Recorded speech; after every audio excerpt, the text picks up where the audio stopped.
listening to Make It, a podcast by Bonsai Creative that helps aspiring professionals in film get where they're going faster by dissecting the advice, knowledge, and insights of professional creatives in the film industry. I'm your host, Chris Barkley.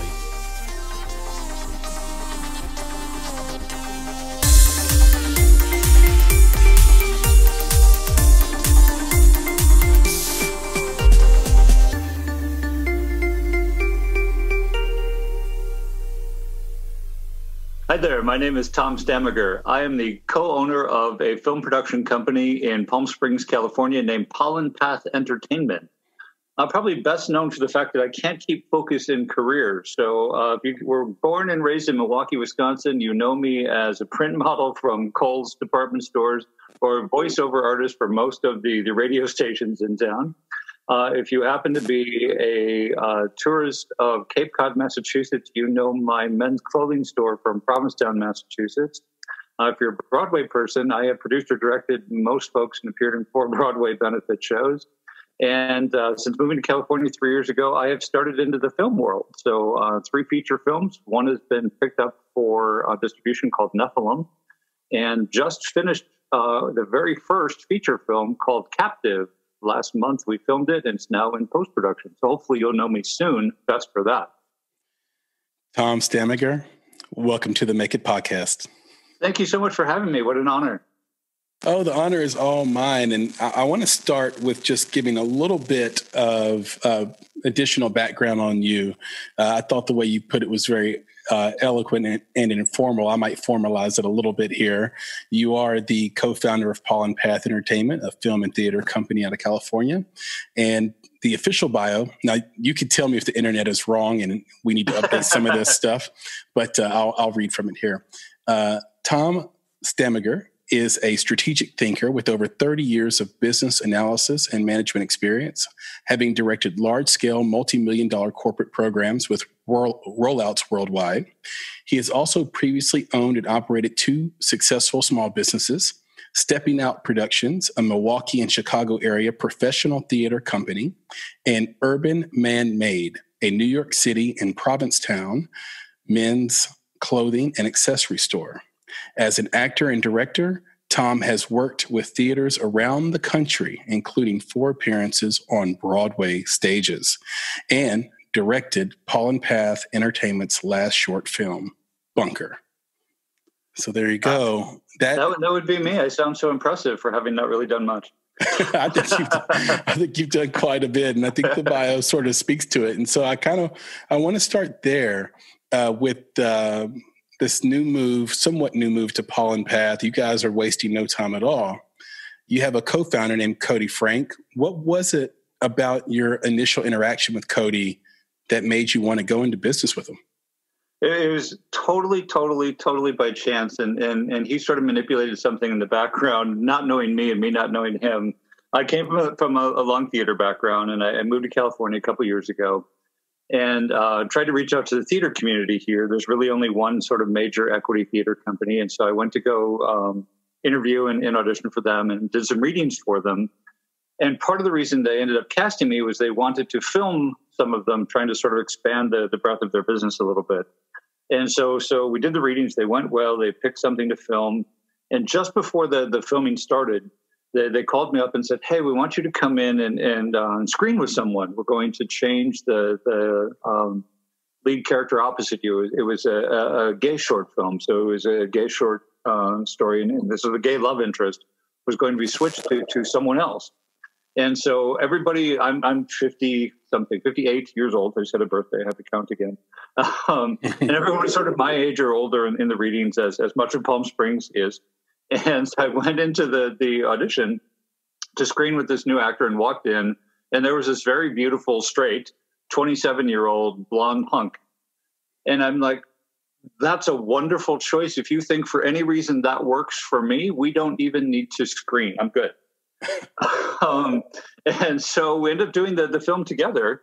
And oddly, younger, older, gay, straight, whatever, very different backgrounds, East Coast, West Coast, we instantly became best friends from that experience. And he had already started into the film world. I had never really imagined myself in film at all. I was business and theater. But when I moved to California, I realized most people can't spell theater and aren't really particularly interested in it. It's all film, television, reality show, documentary. And I'm like, hey, what the heck? This sounds, it's artsy. If it's not going to be theater, at least it's something like it. And it's certainly much more potentially lucrative than theater is. And so Cody and I just started talking about, the sort of odd friendship that we had formed, and more importantly, sort of his track down the business side and how I could support that. He didn't have much of a business background. I've had a long business background. And we decided that we would try doing it, and not really knowing what that meant a whole lot. He had done several short films. One he produced and wrote himself, several others that he was hired to act in. But this would be the first time for him sort of running a company, and first time for me really in film. So we thought, well, it's a good marriage of skill sets. So let's try it. And so we opened almost 2 years ago now. In the first year, we set out to do short films to sort of get our feet wet and see what that was all about and what we could learn, and sort of get our mojo down on how to do it. And then we made 3. And they did the film festival circuit and all that kind of thing. One of them did get picked up for distribution, which is great. And then we got ready for our first feature film. And we had sort of by chance struck a deal with a sort of major player in Hollywood, worked for one of the major studios, and spent 9 months working on that film. And then the rights to it got pulled. So that didn't really happen. So we set off on our own to find something and put a request out for film scripts. And particularly in researching for feature films, it seemed like the most likely to make money and be the easiest to sell and not super expensive to make for an indie filmmaker just getting started were horror films. It seemed 37% of films only ever make money, but over 60% of horror films do. We said, okay, first off, above anything else, we used the term, a friend of mine wrote a song, and it's a lyric from the song saying the business of art, talking about film and actors and the whole film industry. Right. At the end of the day, it's still it's a business, and it's just the business of art. And so it needs to make money. And so we're like, well, let's make a film first that might make some money, and then we can make anything we want eventually after that. So we put a request out for scripts on a screenwriting site, got 150 of them submitted, and picked one. Totally by chance, it happened to be a writer who submitted one for the last short film that we did, Bunker, that I directed and Cody starred in. That same writer submitted the one that we picked for our feature film. And so we set all up to make that around March, April this year, which happens to be right at the kickoff of COVID. So probably not the best time in the world to be trying to make your first feature film. Mm-hmm. And but we got there. It was fits and starts. We knew right as we were going to go. We couldn't. Looked like things were going to open up in July, and that's when the second big wave of cases hit. So we went to New Mexico, where we're going to film in Albuquerque, for a couple of weeks to get everything ready, and then got shut down and had to return home without having made anything. And then got to go back in October, and that time it did open up.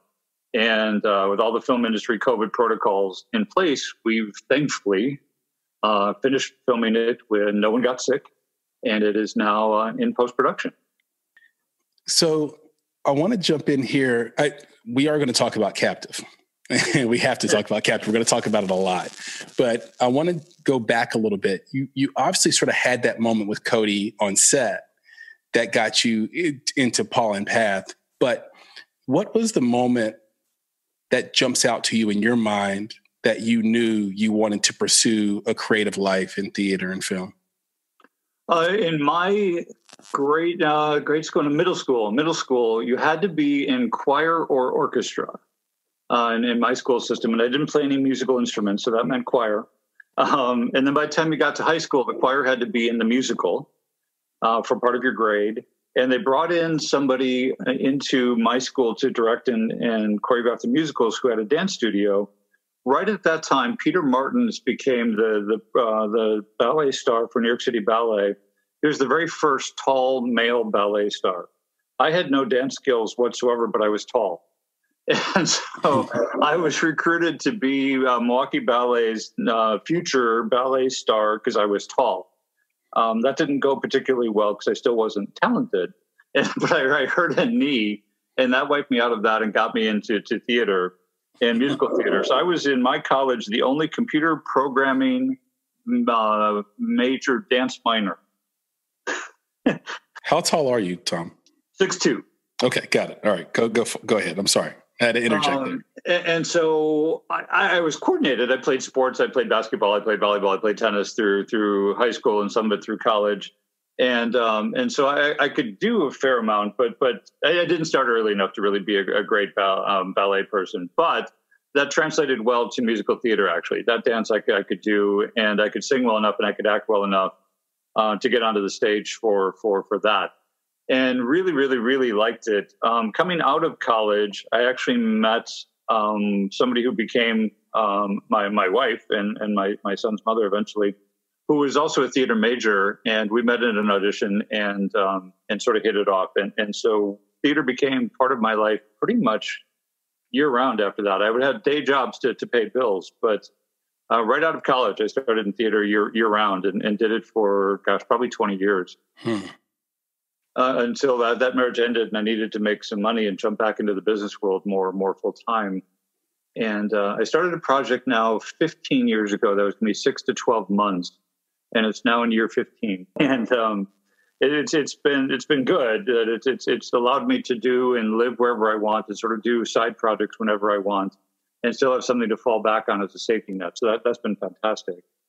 I love that. And a lot of people are doing that. Makes a lot of sense to me. I heard you and Cody talk about an early experience that you had, because you'd mentioned in your initial sort of opening answer to my first question about getting your feet wet making shorts. And I think that's kind of the path that a lot of filmmakers will take when they get started. I think there are obvious reasons why, but I did hear on a podcast conversation you and Cody had, I'm forgetting the name of the podcast, and my apologies, but you talked about overspending on film festival submissions. What do you think is the right goal for making a short film? Well, it's interesting, and because this is all new for me, and I like to research and really understand the business side of things, and so I sort of assumed, just from what I knew from the fan side of things, is that you try to get into certain film festivals. We all know the name of some of them, whether it's Cannes or Sundance or Tribeca or South by or something that we know the names of some of these festivals, and that's sort of the way to go. But then that wasn't really the short film festival world. And as Cody had already started down that one a little bit, because he had made one film before we met, and that had played a bunch of film festivals. And I said, okay, that's the goal. The goal is to get into all of those film festivals. And from that, you'll get discovered and people will learn of you and they'll like your work. And then you have a portfolio to show investors. And that was the great way to go. And our experience turned out not to be that. Really, the only people at short film festivals were the filmmakers who also were having their films screened in the festivals. And so you met other filmmakers who, like you, were trying to make it and be noticed, but we're all the same people, all trying to be noticed by people who weren't there. And so for us, for short films, it really became a chance to learn the medium and to have a portfolio. Definitely to be able to show some people, to say, show some of your work. So as we go to investors now to look for money for feature films, at least we have something to show them to say we can do something. But our lesson very quickly was to get out of that world as fast as possible. That was a place that you got laurels and you got attaboys and you got things to put on your website, but there was no money in that. And by and large, the people that we wanted to be meeting weren't there. And that was very different than we expected it to be. And the director that we were going to work on with Captive was really still of that mindset. The whole thing was to make a film so it got into a festival. And if you got into a festival, you were successful. And I'm like, back to business of art. No, success is that it makes money. And it doesn't make money at a film festival. It makes money get distributed and getting seen, whether in a theater or whether online. The goal is to get it sold and to make money, not to get a laurel from a film festival. I think as we progress and we make films like a Parasite or something that really wants to be seen. Mm-hmm. I think certainly that is absolutely the goal, to get to those and have a film that gets bought. But from the sales agents that we've talked to, outside of maybe 5 or 6 in the world, the rest of them are not really anything that they attend. Yeah, it's really the truth. I've often thought that, starting to change my thinking on it a little bit. It's sort of matured over time. I think originally I thought, well, you can probably make money on a short film as long as you spend no more than $2,000 on it and you're a patient man or woman.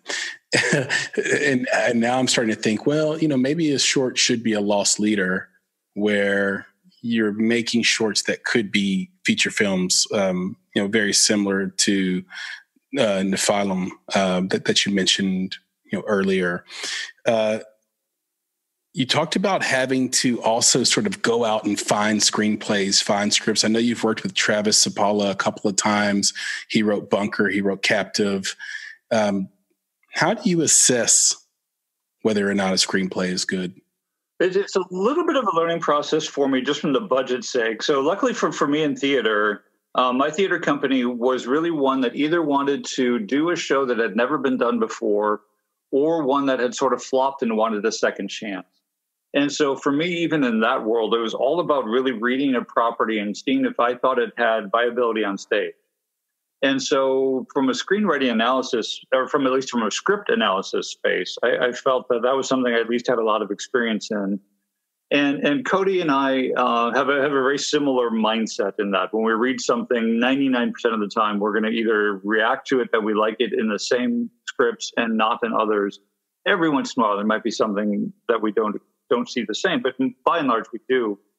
But from there, then it's really saying, okay, what space is this supposed to be in? We have sort of a 5-film business plan currently. Each one is to check a box. And so as we're starting with Captive, or the first feature, it's like, all right, what box is that meant to check? First is supposed to be the first one, but also to be low budget.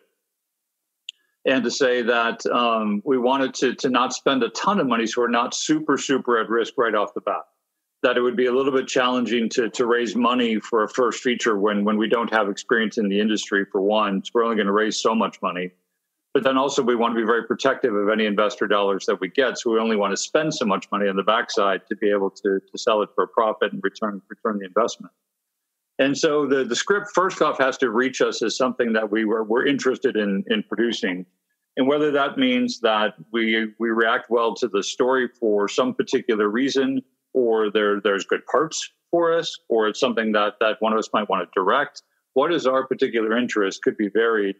But at the end of the day, it has to be something we feel is going to make money. And so is there a built-in audience who wants to see this film?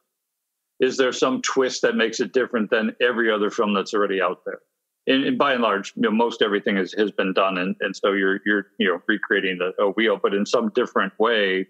Is there something when there's so many things to click on Netflix and Hulu and Amazon Prime and every other source that we have for information and entertainment these days? Is there some reason somebody's going to stop and click on that to watch it? Right. And you have this background in business. And I think that over time we've developed a very strong sort of no mercenaries opinion, but it doesn't mean that that's right for everybody. And I've seen you work with Travis Sapala a couple of times. I'm wondering, you also worked with other writers and other directors. So I'm wondering, from your business mind, is it easier to invest in the same writer, or is it better to diversify? I think it's always better to diversify some, in that certainly there's a comfort with somebody that and you get into a flow of how to do things, because as much as every writer probably thinks they submit the perfect script and it needs not even a single comma edited, the people on the other side who are reading it probably think it needs some commas edited. And so one has to get into a flow of same mindset. Will somebody be willing to have something modified?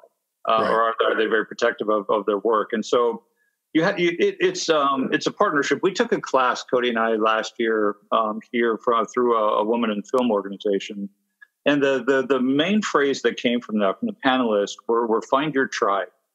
That there are a gazillion people working in this industry, But that means there's a lot of personalities, and like everyone, all of us have strengths and weaknesses, and we have ways that are comfort zones for us, personality wise and work wise. And so, if you work one way, it's very successful for you. It doesn't mean it's the only way, but it means it's your comfort zone way.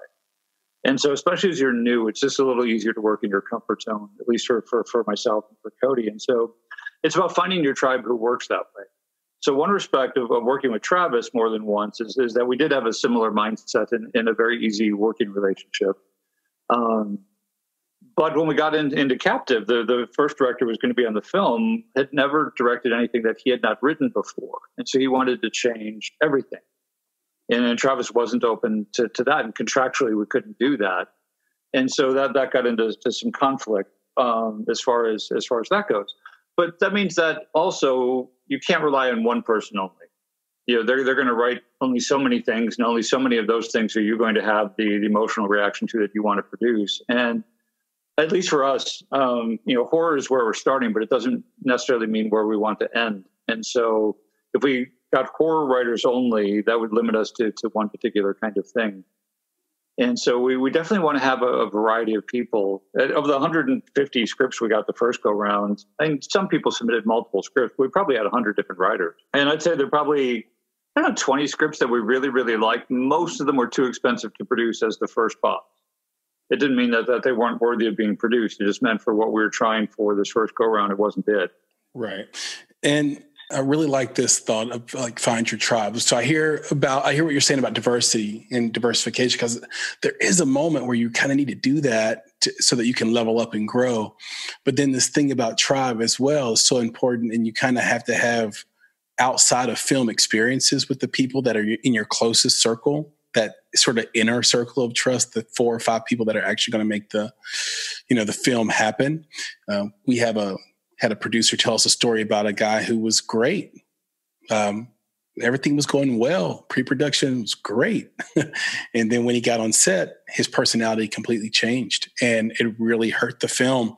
And there's no way that they could have known that except to have had sort of outside interactions with that person and caught him actually being himself instead of the trained version that he had learned to be to sort of get the work.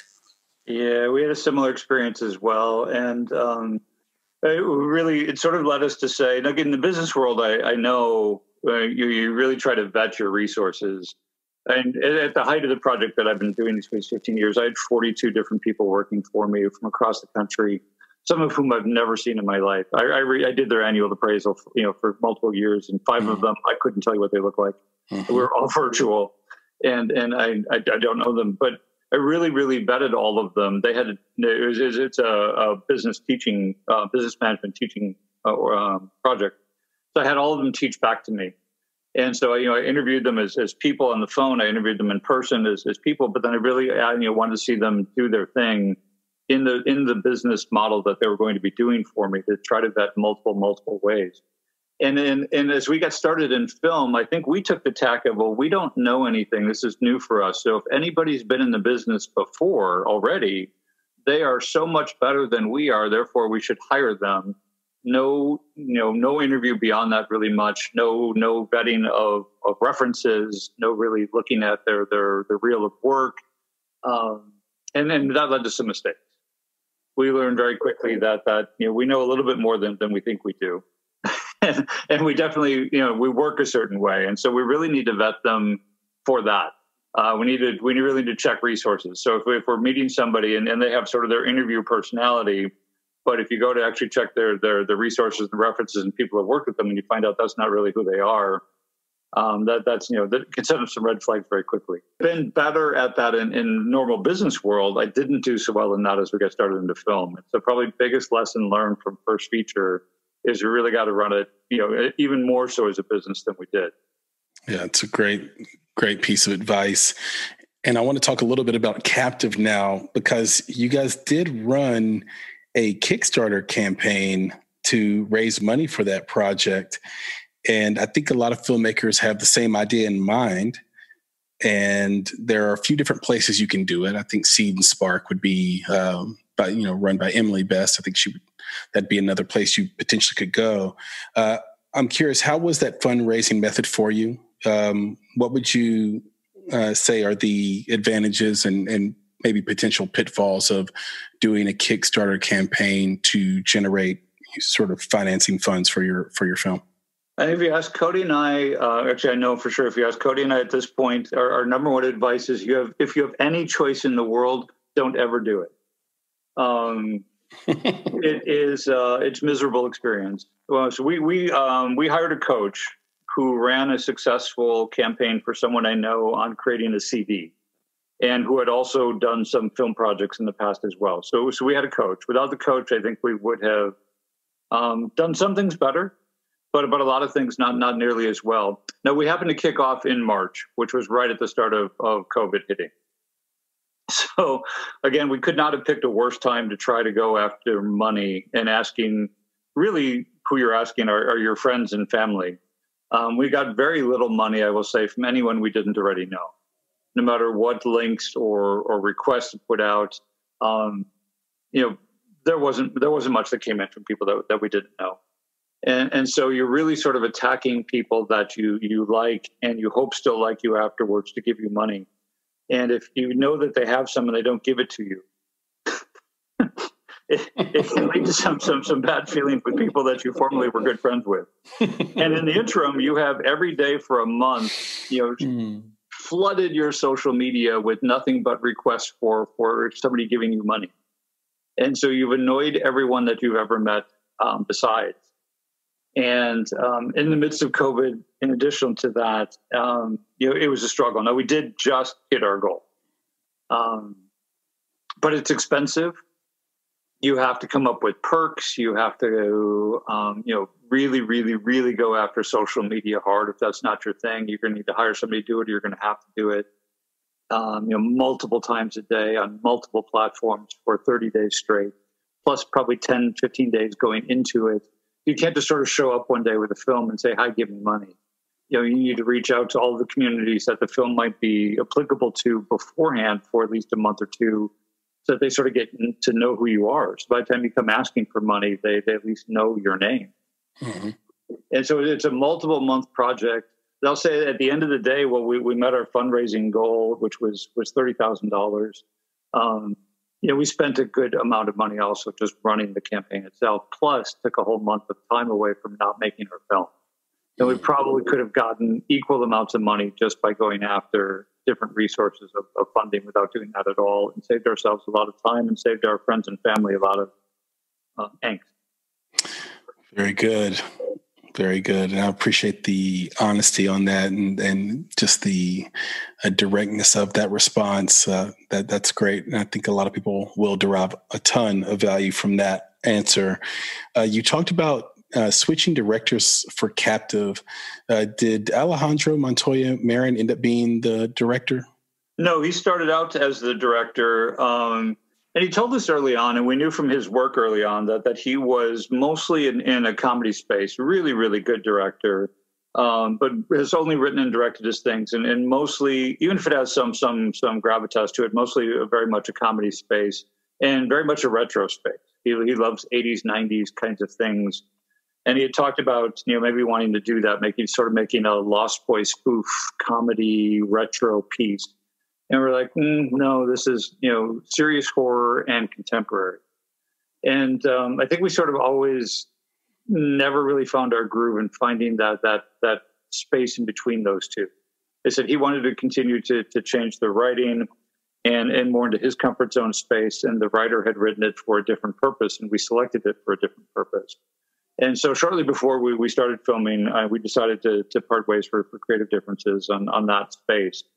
And then we went with a director that we'd actually been working with for the past year on a different film named Greg Simon out of LA. And Greg very kindly stepped in sort of last minute and saved the day, and just did an awesome job in making the film that we envisioned it to be. And so when you talked to Greg, what was your number one requirement in terms of what he brought to the table in order for him to get the work?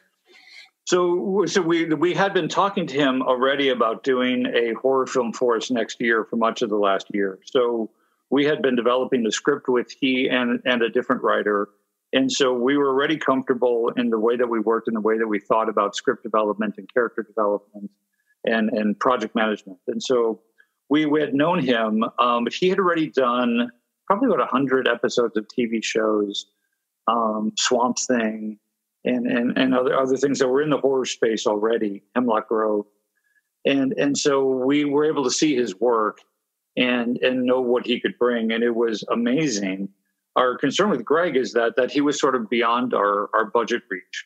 And so we actually called him when we decided that Alejandro wouldn't be the director and say, hey, we know we can't afford you, but is there anyone sort of coming up like you that you know of that maybe you could recommend? He's like, yeah, send me the script.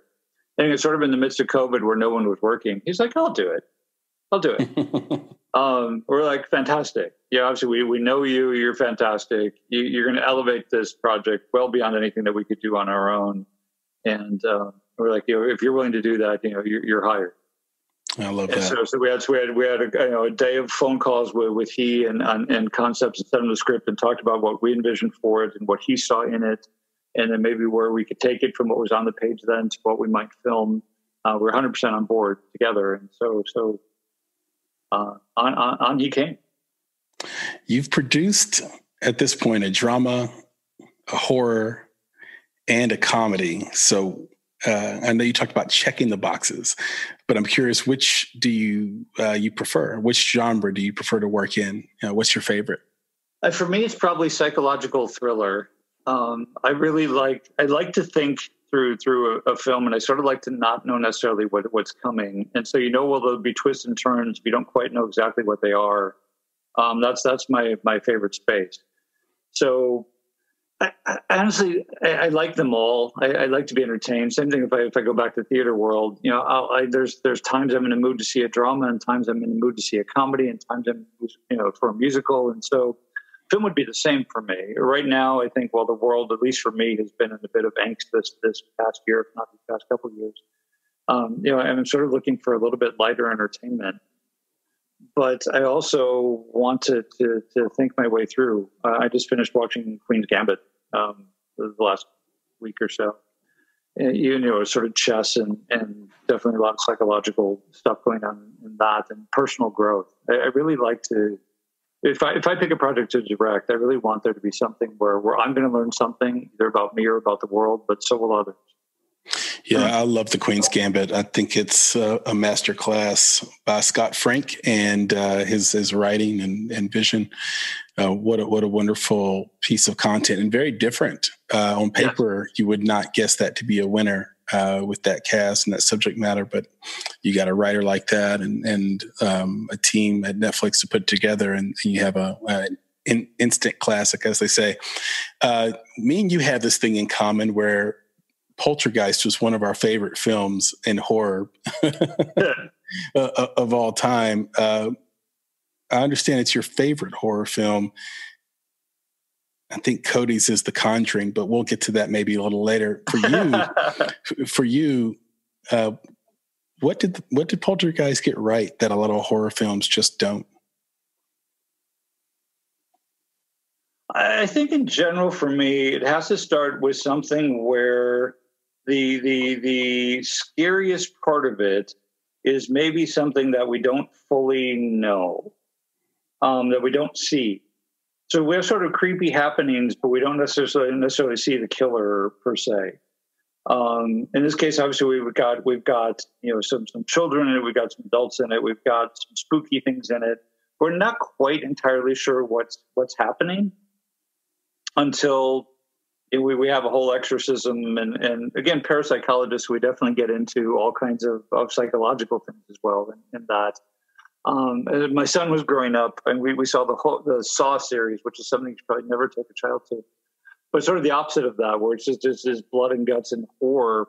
I come back more to a Silence of the Lambs or Conjuring or Poltergeist or something where, again, I'm not necessarily going to know immediately what my villain is. I don't see it. It's not a Jason. It's not a Freddy. Yeah, I think that's great. And I loved Freddy too. Freddy was big for me, but I think it was a big part of it was that the age in which I saw it. I was really young, and the one place you find peace and solace is when you go to sleep. And Freddie attacked sleep, so that was immediately impactful for me. But also, Poltergeist did that. Poltergeist was basically this almost insomniatic sort of fantasy in a way, because you're up late at night back when TV used to go off. Right. And you just looked into that sort of fuzzy screen. But, I asked the question because, to your point earlier, I think a lot of independent filmmakers are going to make a horror film because of the odds of making the money back. And so it's kind of good to know from your perspective, what makes a horror film work and what doesn't, as you go into the storytelling. I do want to jump back to the financing piece in just a moment. But while we're on it, you mentioned The Queen's Gambit. We know that was a streaming deal, 7 episodes on Netflix. You talked about COVID a few times. How has the current landscape of the industry, with this move towards streaming, maybe a permanent move towards streaming or just a more impactful move towards streaming if theaters open back up, how has that impacted your production goals and actions, behaviors, decisions, et cetera? From big immediate picture, the film we're actually talking with Greg Simon about directing next year was going to be a much bigger budget project, and we've actually put that one on hold because we weren't entirely sure, right now when theaters might be coming back. Right. Certainly, there's news in the last couple of weeks that there might be some relief and some COVID relief. And so maybe theaters will come back a little bit sooner than we were thinking a month ago even. But like Broadway right now is closed through Memorial Day. And so our thought was that theaters at best are going to open maybe next summer, next fall. And then even who's going to be really brave enough to go? Some people will, some people won't. So maybe right now theaters are not really on the horizon for the next year for certain. Like if we get through the holidays right now, there's another big COVID outbreak, we'll have to delay everything again. So we sort of changed from doing a bigger budget film that would only make its money back if it went to theaters to saying, let's stay in this lower budget space again. Because the landscape of the film industry is constantly changing. And that was probably another big learning curve for me. It was definitely another big learning curve for me. Again, as a film attendee, I went to theaters to watch them. And then occasionally, if I was just home and looking to kill time, I would watch something online. But by and large, I saw most of my things in movie theater. Well, that's not necessarily true anymore.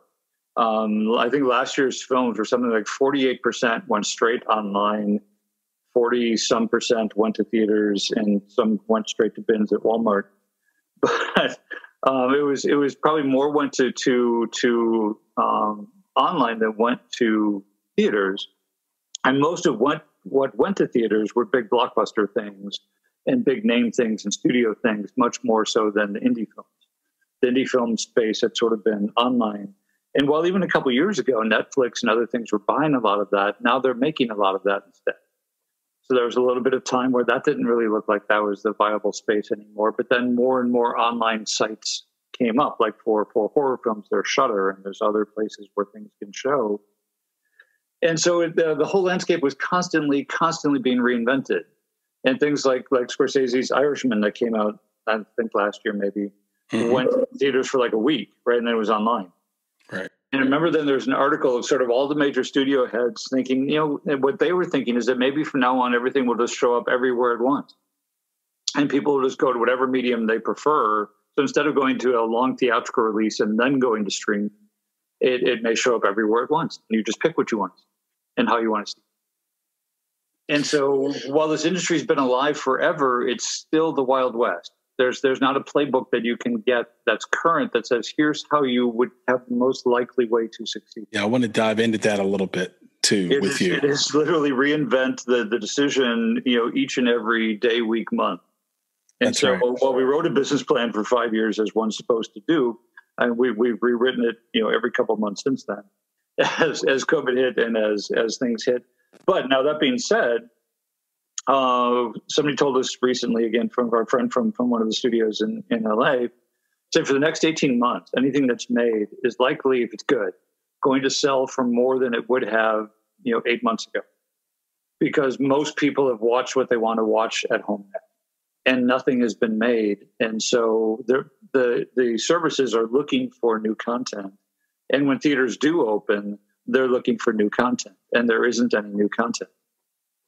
So anything right now that gets made probably has a better chance for success.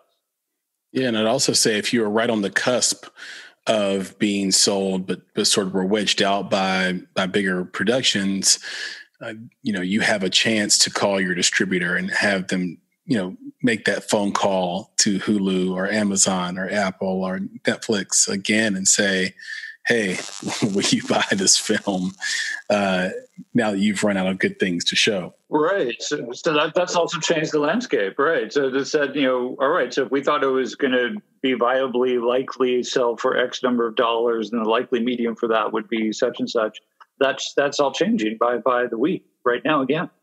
That's right. Outside of not using Kickstarter, what advice do you have for independent creatives in film regarding the financing and production of independent films?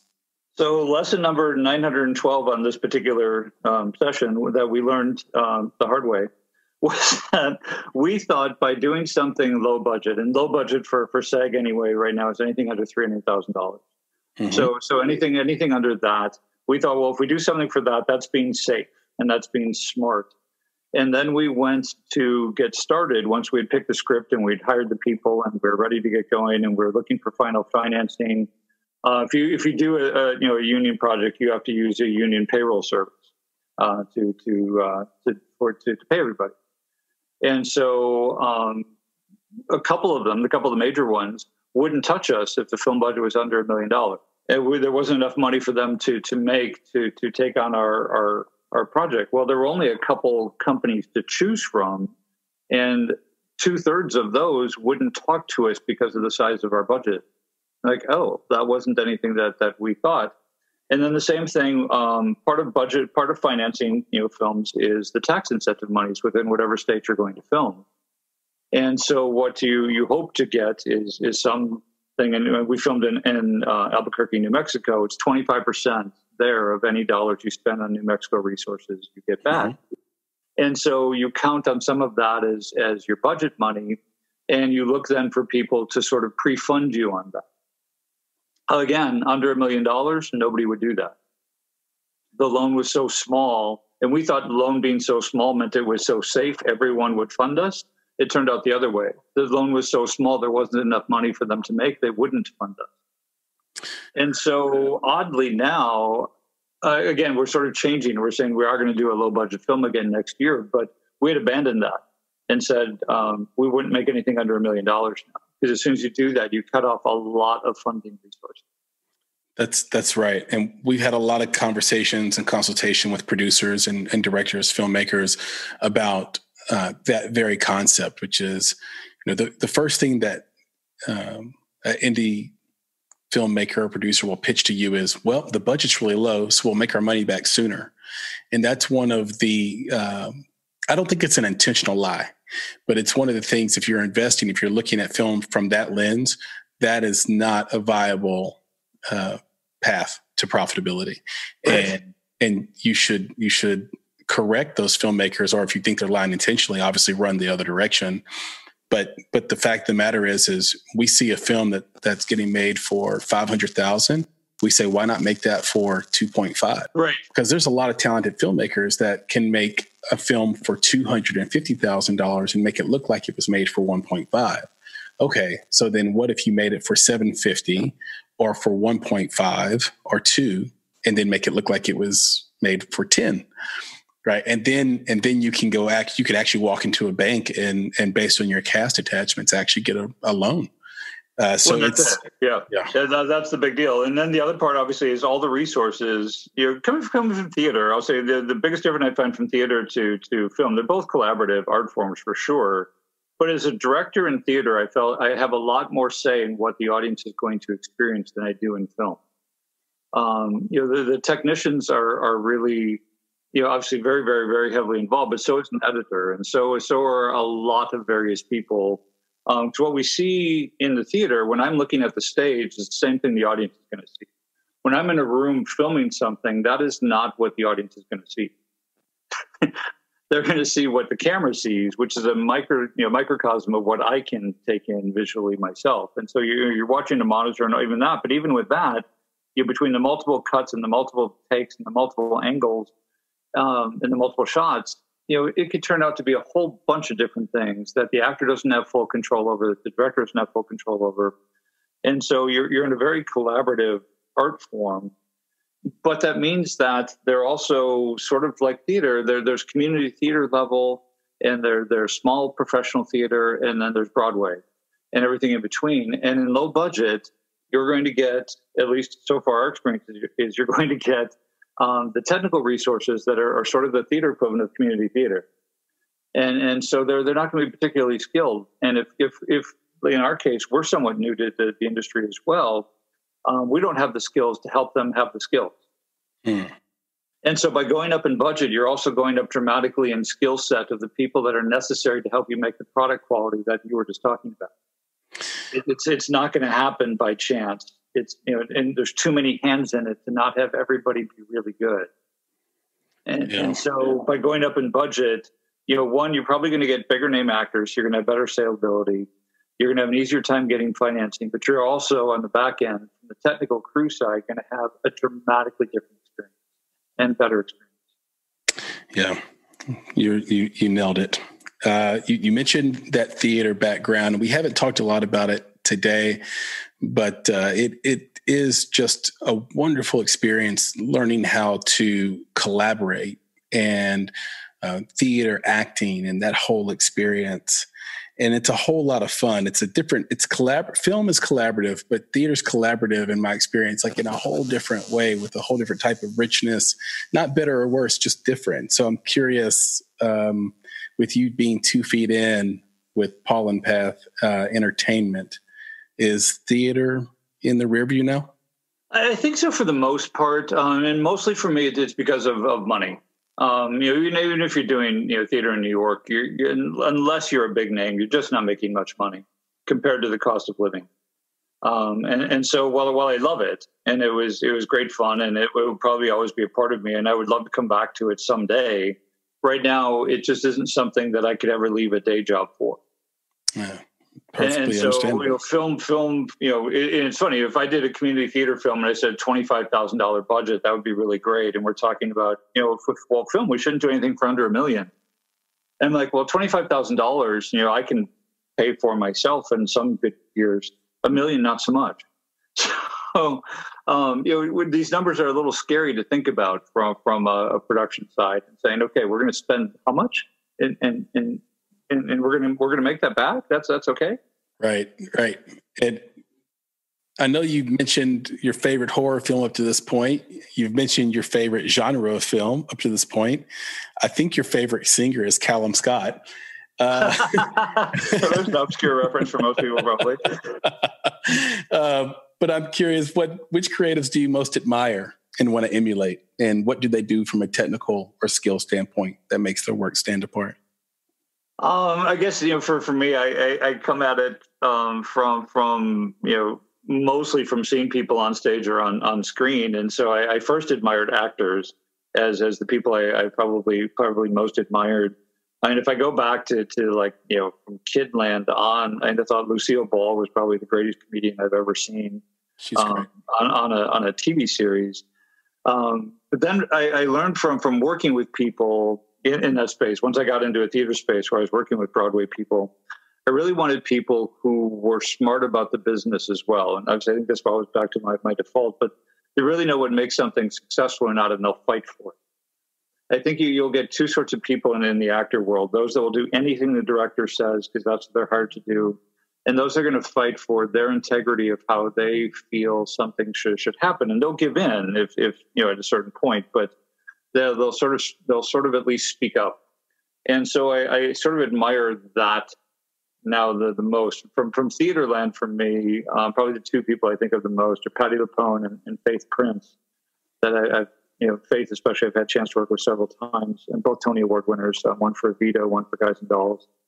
And they've done plenty of television things. Faith did Spin City. Patty had Life Goes On. So I love somebody who comes at it from a business intelligence perspective. Mm-hmm. Now, from since then, and now looking more for film and more looking at it from a creative spot, for whatever reason, again, sort of against psychological thriller, I really respond to Darren Aronofsky. That's my favorite. Biggest stuff is enormously interesting. I don't necessarily always know what's going on, but it's something I'm willing to watch multiple times to try to figure it out and get more and more every single time. From a writer, I really like Aaron Sorkin. I think his things are just really, really smart. And the show The Boys, I forget if that's Amazon or Netflix, wherever that's running right now, but we'll watch that and just guffaw at some of the lines in that. They're so intelligent. And like you want to keep pausing and stop and write it down because it's so good. Yeah. Aaron Sorkin is a podcast favorite when we ask that question. No one says Darren Aronofsky, so I'm so thankful that you said it because he is my favorite director, and I'm such a masochist, I suppose, that I'm the only person that will sit down and watch Requiem for a Dream for pleasure, and Pi and Mother. But I think they're great works of art, and I'm not ashamed of it. And with I Love Lucy, fun fact about me, I have the entire series on VHS. Hysterical. Which ages me a little bit, but that's what they sold it on. So I keep a VCR around just for moments like that. You've had this rich, extensive career. It spans all over the place into these areas that have a warm place in my heart, like fashion and business, and film and theater. What are the two best pieces of advice you've received so far in your career, and who did they come from? I sort of have a life mentor. There was once upon a time, Bette Midler had a huge hit song, "The Rose," in a film called "The Rose." The woman who wrote that song, Amanda McBroom, I had a chance to meet and work with several times. She wrote a musical, and I had the chance to direct it. And in that one, it's sort of a story of somebody at 14 and 16 years old, sort of plotting out their life as to the way that it should go. And she dreamed, in the character in the show, at age 40, she was to be in a certain place in life. And that was married and have 2.3 kids and a house and a job and a white picket fence. And in the show, it's her 40th birthday. And she has every one of those things, and she's miserable. Mm. And the show itself is looking back at that journey then. At each time that there was a fork in the road, she the 40-year-old, is watching the 14 and 16 and 20 and 30-year-old throughout the show. Each time there's a fork in the road to see what that fork was and why she made the choice that she did to get her to where she is, and why she's not happy there. And so overall, I think I grew up with that same mentality. And I remember, I have a 28-year-old son now as well. And I did the same thing to him as probably my parents did to me, and probably many parents do, which is, when the kid is like 3 years old and 8 years old, you're asking them what they want to be when they grow up. Like they have any clue. And then we put in their mind that they're supposed to sort of map this journey out as to what they're to be and what success would mean. And money and finance and houses and cars are success. And if you don't have those things, you don't have it. And that probably couldn't be farther from my reality now. And so from working with Amanda on that show, it really was what is happy, and what is the path and road that one would take. I don't remember if it's a Joseph Campbell quote or exactly what it is, but sort of like, if you could look ahead and see your whole path, you're not on your path. You're on someone else's. Because your path is built one step at a time, and that's as far as your path goes. And so Cody and I named our company from that lesson, actually. There was a Navajo myth, Joseph Campbell, oddly enough, again, a Navajo myth that said that if in your mind the things that you really want to be doing manifest into the real world, and that is what you're doing, you're on the Navajo term, the pollen path. That is where you're meant to be. And if you're on that pollen path, you will attract other like-minded people who bring you comfort and joy and success as how you choose to define it. But if you don't, if you're not in that and you're trying to force something, you're going to keep ending up in these places where you got where you meant to go and you're not happy there, and people around you are not people who make you happy there. And so we named our company Pollen Entertainment specifically for this purpose, to just constantly really think about what is success to us, what is happy to us, what is calm and comfort to us. And it's much beyond just monetary value of a bank account, but the human value. And I said I like things that really teach something about life, and I learn, and everyone involved learns. And how do we reach community? And how do we help the world be whatever our version of a better world is? And if we can do that, then that's the direction that we should always be heading. And it will always change. I have a tattoo on my arm that's a paper airplane, because same thing. I wrote business plans, and you look down the road of all these years, and I don't think I've ever written a 5-year business plan that we actually did all 5 years of. We got to the second year, that was amazing. And so the paper airplane represented to me that you throw it and you never really know where it's going. Sometimes it flies really far, and sometimes it crashes immediately, and sometimes it goes straight and left and right. You never know. But if you just run your life that way and just go with wherever it goes, because that's the path you're supposed to take that time, and be happy with that. Don't try to plan the whole future. Just take the next step. Beautifully said, Tom. And thank you so much for that. Great pieces of advice for sure. And I think that's a good place for us to stop. Tell everybody where they can find you on social media, on the internet, and where they might see some of your work.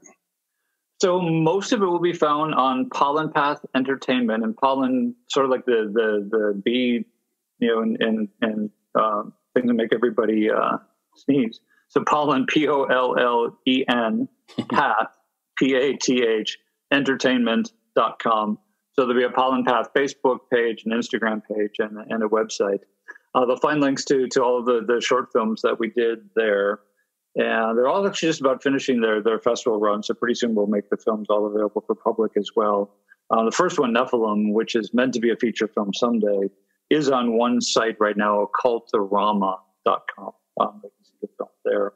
But then Captive is the horror film. It's a vampire horror film that we just filmed. If anybody was a fan of the or knows of at least the Rob Zombie remakes of Halloween, the star of those, Scout Taylor Compton, is the star of our film. And so it's her latest horror film. It's a vampire horror film. So there is a CaptiveTheFilm.com website, Instagram page, and Facebook page as well. So right now it is in post-production. It's actually starting editing right now. So probably about 3 months from now or so, it will be done. And then hopefully sometime next year it will be out. But people would follow the path of that along the way on that website. And then whatever it is that we do choose to do next year, that is not what we were planning to choose to do next year, will show up on the Pollen Path website as soon as we pick that. I mentioned earlier you had an interview a couple weeks ago of someone, Brandon Reines, a writer that we really love. Mm-hmm. He's submitted 3 scripts to us to consider. So we'll hopefully pick one of those and producing a Brandon Reines film next year. I love it. It's a very small world, but it's a world full of creative people. And that's a world that I think me and you both want to live in. And I'll end with this. I don't think it's any secret to this audience that my favorite movie, arguably of all time, is The Princess Bride. And there's a scene in The Princess Bride where Wesley, or the man in black, is sword fighting, and we hear the line from Inigo Montoya, I know something you don't know. And Wesley says, what's that? And he says, I'm not left-handed. And I don't know if you recall that scene or not, but I happen to know that you were a Division I tennis player, and you happen to be ambidextrous. Did you ever get in a match where you switched hands on someone? I did. There's times the ball, I can probably play, except for serve, I can play tennis about the same, left or right-handed. It doesn't much matter. And oddly in tennis, probably the biggest advantage that one has between either hand is a left-handed serve. And that's the one thing I can't do. I can serve right-handed. I can do all the other strokes either hand. I can't serve left-handed. But it does mean sometimes the ball just gets too far out to the left, and trying to reach it with a backhand is just awkward. And you're not going to get there. And so every once in a while, I will switch hands and have an extra 2 feet of reach. That just drives people crazy if I do it. But it is a nice advantage to have. I love that. I love that. The real life sword fighter here, Tom Stajmiger. I love it. I love it. Thank you so much, Tom. This has been a blast. I wish you the best of luck in everything that you and Cody are trying to accomplish and do. Please do stay in touch and take care out there. Thank you so very much for having me. This has been a great time. I really enjoyed it. The hour just flew by. Likewise. And hopefully we'll have a round 2 soon. Sounds great. All right, brother. Take care. All right. Take care. Bye-bye. Bye. You've been listening to the Make It podcast. To find more information about this week's topics, including links to relevant blog posts, projects, and indie creatives, please visit our website at www.bonsai.film. If you haven't already, you can join our podcast community on Apple Podcasts or the podcast app of your choice by searching for Make It Bonsai Creative, and the show will pop right up. You can follow us on Instagram and Twitter at _Bonsai Creative and Facebook by searching for Bonsai Creative. And of course, if you're looking to take a big step towards your filmmaking success, go to www.bonsai.film and click on Book Us to schedule a free discovery meeting and needs assessment. You have everything to gain. Until next time, be better, be creative, be engaged, and thank you for listening.